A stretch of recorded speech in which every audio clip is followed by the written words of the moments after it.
This is Boomer Life on CL 650. Welcome back to the program. Dr. Ted Venema is an audiologist with NextGen Hearing Centers and Mainland Hearing Centers across British Columbia. Always a treat to have Dr. Ted on Boomer Life. You're a trained audiologist. You've taught audiology in U.S. schools. There's a strong possibility, rumor has it, that you could be doing the same in Canadian schools again within another year or two. Here's a question for you. It's about bedside manner.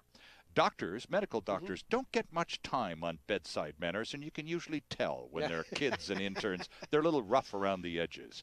How do you take an audiologist, a specialist in one particular human aspect, which is hearing? How do you train that person not only to do all the technical details, conduct hearing tests, and prescribe the appropriate hearing aids and so on? How do you convince that person or teach that person to tell or to convince people who don't want to be convinced that they need to wear a hearing aid? I know it. I mean, that's got to be a real chore, because that's a pretty intricate technical profession in the first place. And then you got to talk people into something they should know better and not have to be convinced. I know it. We're different from optometry that way. Yes. Because people say, okay, I got some vision problems. Okay, you get your prescription, and now you choose what kind of frame. That's right. You do it in the store. I remember the first time I got glasses. The optometrist, lovely lady, did the test and said, Mr. Fox, I'm afraid you're going to need some prescription glasses here. I said, really? Okay. Okay. Where do I go? What frames can I pick? Exactly. And no problem. I know it. And so you say that you need hearing aids, and man, it's like, oh boy, you're gonna lose your left leg below the knee. I mean, it's well, it has that stigma. It's awful. Of aging. It's just hearing. It's because it is associated with, well, you heard the word deaf and dumb. Yeah. I mean, it goes way back. The roots are deep. And all audiologists and HIPs are schooled, university trained or college trained HIPs. Some of their courses are counseling. Oh, okay, so there's your bedside manner stuff. Yeah. And HIPs, just in case you've just joined us late in the conversation, are hearing instrument practitioners. Correct. Okay. Yeah. And they have a 2-year college diploma. They're something like an optician. Yeah. But they're all schooled in counseling. They have to learn how to listen. In other words, to ask someone about him or herself, instead of just talking about yourself, and this is what you're going to need, and this is what your hearing test says, and this is what your hearing loss means, and so I'm going to recommend they have to learn to say, what do you do in life? Where are you experiencing your problems? Right. And get you to talk. Right. And sometimes it requires active listening, like almost, so you have a hard time hearing in crowds. And what kind of crowds? Well, when I'm over at the Legion Hall, or when I'm over. So you have problems hearing when you're over at the Legion Hall. Right. They're trying to get you to talk. Right. Because the more you can explain, that the client can explain, the more you can help him or her. Right. You have to listen in order to talk. Now, suppose just to describe, suppose I'm in one of these interviews. I'm just the guy off the street looking for a test, and you're running me through the 20 questions preamble to the test, and you're paying attention to what I'm saying. And I say something to you like, well, every time we go out and we go to a restaurant where there's background music, if I'm sitting across the table from my wife or my guest at this dinner, and we're having a chat and meal, the music, I can't hear anything but the music. The music overrides. I can see people's lips moving across the table from me, but because that bloody speaker is in the ceiling 10 feet over my head, I can't hear the person sitting across the table from me. Everybody's going to have a unique set of complaints in his or her own life that really lends credence to that tells why they're having the problems. Okay, so now if I tell you that, what does that what trigger does that fire off in your brain diagnostically? I'm already making a mental picture of the person's hearing test. Right. I can already tell that person probably has good bass hearing and probably has some hearing loss for the treble pitches. Okay. And that means in speech that he or she can hear speech but can't distinguish what the word is. Did they say kittens or mittens? Okay. Dishes or fishes? Right, right. Because when you think of the sounds that separate words from each other, they're high-pitched in English. They're consonants. Okay. And most hearing loss is treble. And when you have the trouble with treble is if you can't hear the treble, you can hear the words when they're all mumbling. Okay. Cat, fat, sat, bat, hat. They all have but it's the Isn't it interesting, because with our animals, it's exactly the opposite. When we want to issue a command to an animal, we use long vowel sounds because that's what they hear. They hear the ahs and the ohs and the ah. But when we talk amongst each other, our distinction is made with consonants, not vowels. And that's why your outer ear has the shape it does. Do you know why your outer ear has such a weird, wrinkly shape? We all want to look like Prince Charles. Exactly. You got it. No, it's because it has that shape makes it resonate with high-pitched sounds. Oh, okay. And we make high-pitched sounds with speech. All the clickings of our tongue, all those sounds are helped because our ear has the particular shape it does, just like a wine glass at Christmas. Right. Resonates. Right. And our outer ear, if we didn't speak, I'll bet you dollars to donuts we wouldn't have ears. We'd have dog or cat's ears. Interesting. We've evolved, or we were created, or what have you.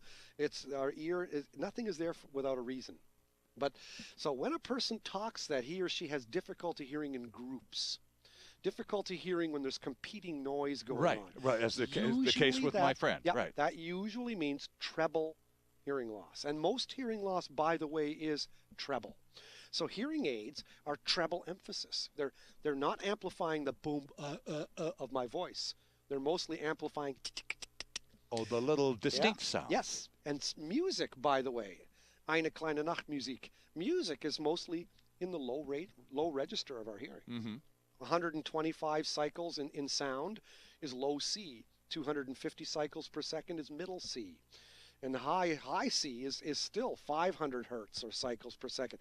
But our hearing range goes way out to 8,000. Oh, I see. So it's those high pitches that for speech are so important, not for hearing it, but for distinguishing what the words were. Right. That's why elderly people say young people mumble today.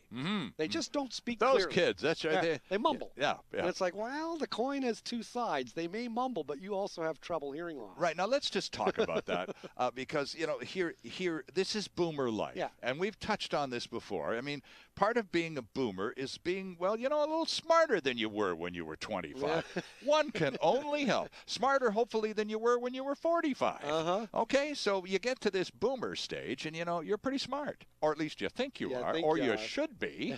But, you can't get that hearing thing together to save your life. That's it, and that's a stigma. And you have to. So the audiologist or hearing aid instrument practitioner has that job of trying to convince somebody.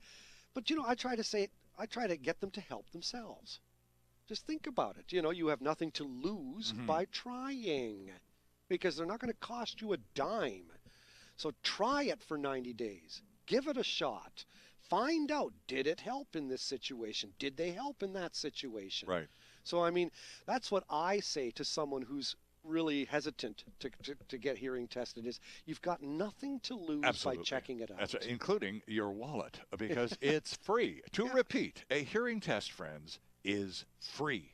It will cost you zip, and you will be a happier, smarter person having just the experience. I love explaining the hearing test to clients. I love just laying it out, and this is why, and this is your hearing level at this pitch, and this is your hearing level at that pitch. And the people usually walk out going, wow, I didn't know that. That's interesting. In my particular case, I had great fun with Dr. Lee at Metrotown, because in his testing facility, there's a little a soundproof type booth.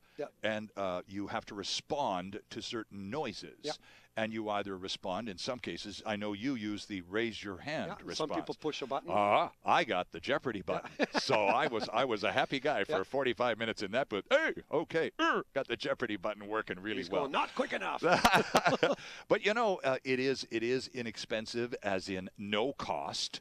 But let's just finish this segment off, because you talked about most predictable hearing loss is treble. So let's talk about being a boomer, being a man or woman in their late 50s, early 60s, or beyond, and what is likely for each of us with respect to predictable, normal hearing loss? You're going to probably have difficulty hearing what people are saying. When you hit 65, or some a little bit earlier, some it takes to age 75, you're just going to have, it's like you had when you turned 40 and your arms weren't quite long enough to read the page. You know, I can't see this print very close up. That's why I'm wearing reading glasses. Right. I'm the same with computer screens. Yeah. Just a complete write-off. Gotta wear them. Yep. And you're going to notice just a bit of difficulty distinguishing what people are saying. You're not going to have trouble hearing music. You're not going to have trouble hearing the foghorn. Right. You're not going to have trouble hearing traffic, or you're going to have difficulty hearing your spouse in the car while she's talking. Or the announcer at the sports arena on the speaker. I really. Well, you know what? A lot of that is I can't hear, and I got normal hearing, and I can't hear some of that either. Well, I used to work for the Canucks and for the Lions over the years, so I've been that guy on the speaker. Fourth down and 14 to go. Know. Or when you're landing, please remain in your seat until the pilot has brought the plane to a complete stop at the terminal gate. We could have chosen Air Canada. We're glad you chose us. Come on.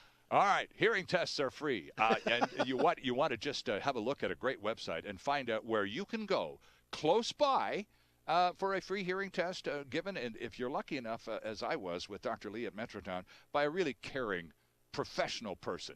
Next Gen Hearing. Next Gen is NEXGEN Hearing.com. That'll cover all the hearing centers up in the Okanagan and all over Vancouver Island. The other half of this company is Mainland Hearing Center. So mainlandhearing.com. You will find a Mainland Hearing Center like Dr. Lee's at Metrotown, super close to you. And all you need to do is give them a call and say, hey, heard this. I heard those guys on the radio. And it's my turn. I'm coming for a hearing test, and they'll pencil you in. And we'll be back with more Boomer Life right after this. It's all about the baby boomer lifestyle. Boomer Life on CL 650.